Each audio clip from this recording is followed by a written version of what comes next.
I remained kind of silent on the MacBook Pro topic for a while because it was super controversial. I was really excited for it when it came out. I thought the touch bar was unique. I thought everyone kind of already knew that when the new MacBook Pros coming out, they were basically going to be thicker versions of the 12-inch MacBook. Apple obviously released that thing, with the one port and the headphone jack as kind of the foot in the water as to what their laptop lineup was going to become. So when the MacBook Pros came out, they were exactly what I thought they would be and a little more. I love that Touch ID. I love the butterfly keyboard. I love that giant trackpad, and of course I'm in favor of moving everything to USB Type-C. I made even the freaking nerdiest t-shirt called Long Live USB-C, which you can get in the Apple merchandise page I have started. No one really cares about it, but I thought I'd plug it. Because plugging in USB-C. That was a joke. I think that's the future. I want everyone to move to one port, and I don't even like the fact that it has an audio jack, but I think it's great that we can charge from either side. We can have external hard drives from those ports. We can have external monitors that power our laptops. As all of our tech approaches the future of completely wireless, I really hope that USB-C is the last port. There may be improvements like USB-C Type 2, where it's faster and it has better performance, but it would be the same shape. Reversible, symmetrical, the best port out there. But of course, when Apple released it, everyone acted super shocked. Apple removed ports? Since when does this ever happen? And it's expensive? An Apple product that's expensive. Absurd! And, a bunch of you probably subscribed to this channel during that rant video. One of my most successful videos of all time were me saying why the new MacBook Pro is great and why we should all shut up about all its complaints. No 32 gigs of RAM! I seriously want to meet you people who have a RAM issue. I do so much stuff on my laptop. It has 16 gigs of RAM, never crashed, never once. A friend of mine has the 5K iMac with 8 gigs of RAM. He does even more than I do, and he was only able to crash it recently when he was like screen recording, exporting, running a Cinema 4D program, and having like an external monitor all at the same time. It was like a reasonable reason for a computer to crash. Plus he's had it for several years now. And I just can't find people who are like, nope, I need 32. Can't get my work done without 32 gigs of RAM.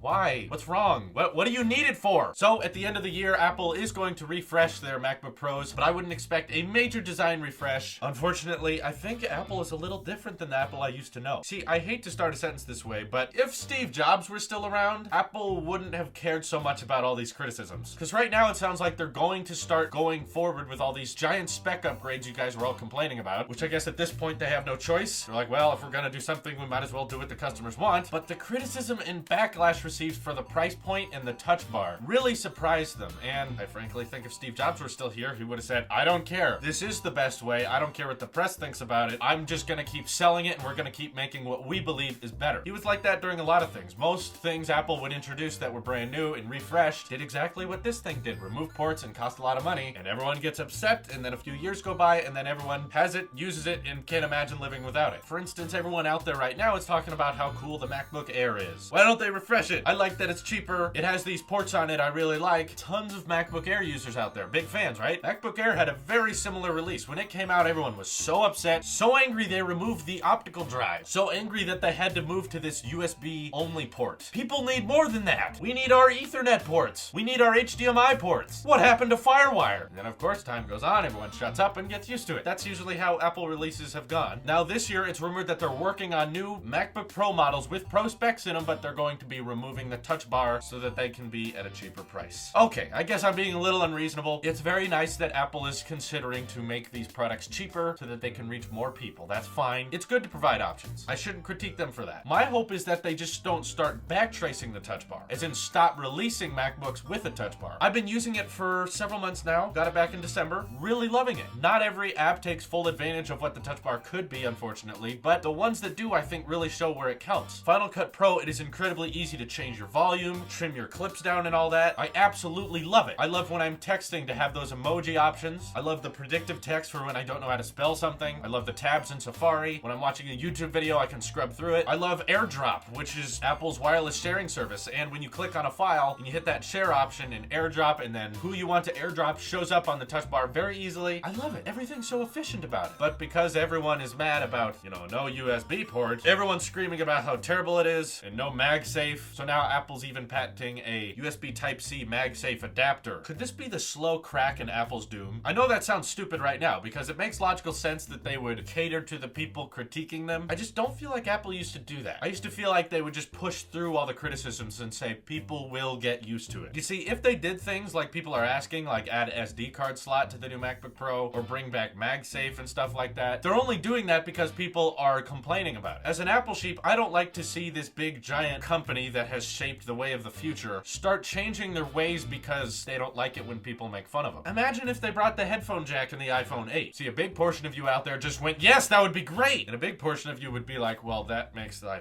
iPhone 7 very stupid. It's just that one generation without the headphone jack and then they bring it back next year. I agree. I just want them to push forward with what they think is right. Don't come into Johnny Ive's office and say, hey, people trip on their chargers all the time. This is your fault, Johnny. And he's like, I just wanted a wireless future. I liked it when you could charge from both sides.